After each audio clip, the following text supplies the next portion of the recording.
When you think of mastery, who do you think of? For me, certain people's names come to mind.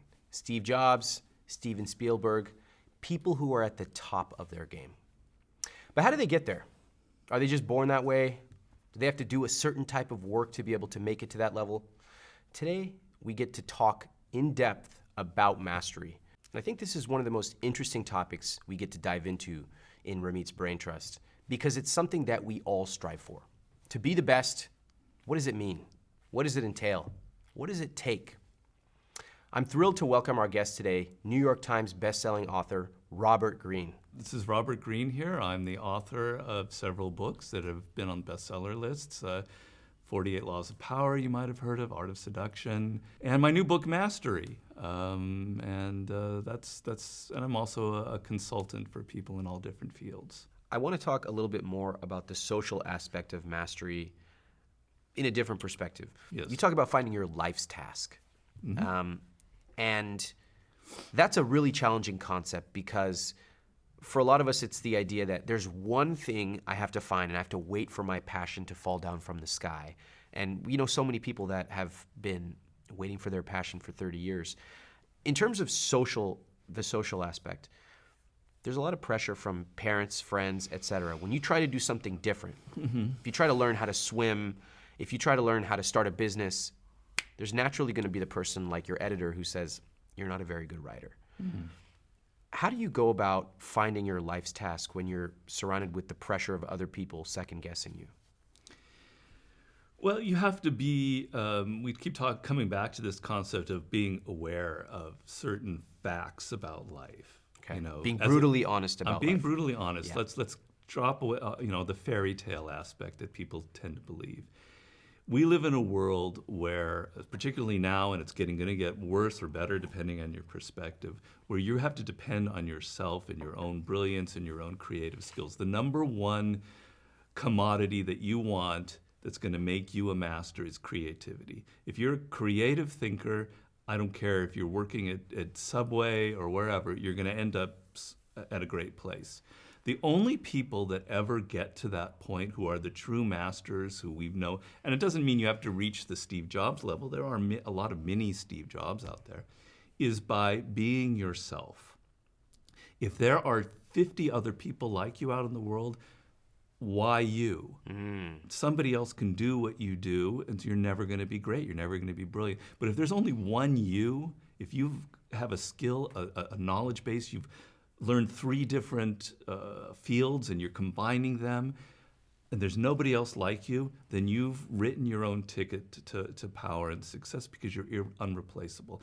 Now, knowing that you have to do that's your task in life, that's already enough. Because if you listen to mommy and daddy saying, look, Robert or Ramit, you have to go to law school. I don't want you to be a poet. You can't make money writing poetry. Well, it's true with that. But you've got to go to law school, okay? You go to law, you can do whatever you want, but I hate law. I don't want to go to law. It sucks. It's boring.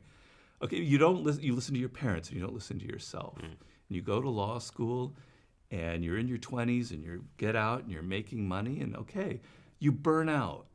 You're 33 years old, and you're sick of it. Doesn't come from here.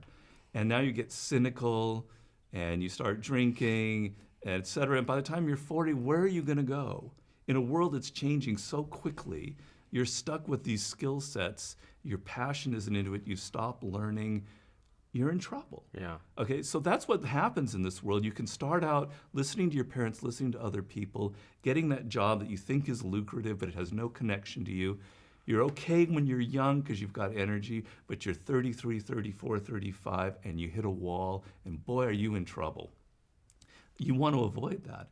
Okay, so it's not just finding your passion. You've got to find out what makes you unique, what it is that you love, that's completely who you are, that is like your potential when you were born, that thing that really nobody else can do. It's a process. It's not something that's a light bulb goes on in your mind. But there are indications of it in your childhood, when you were 16 or 17, things that you love, that connect to you in a very deep emotional way. We can go into some tips on that. It's not just suddenly quitting your job and going off and writing poetry or playing the guitar. We all have to make a living. We have to be practical. But there are ways for adjusting your life's path so that it matches something that excites you. So you got into law and you hate it. You love music, all right? Maybe you can combine your love of music with what you've learned as a lawyer and follow that path where you now get into the entertainment industry or whatever. There are ways to adjust it, but if you have no connection to who you are and what makes what you really love, you're going to hit that wall at 35 and life isn't going to be pretty.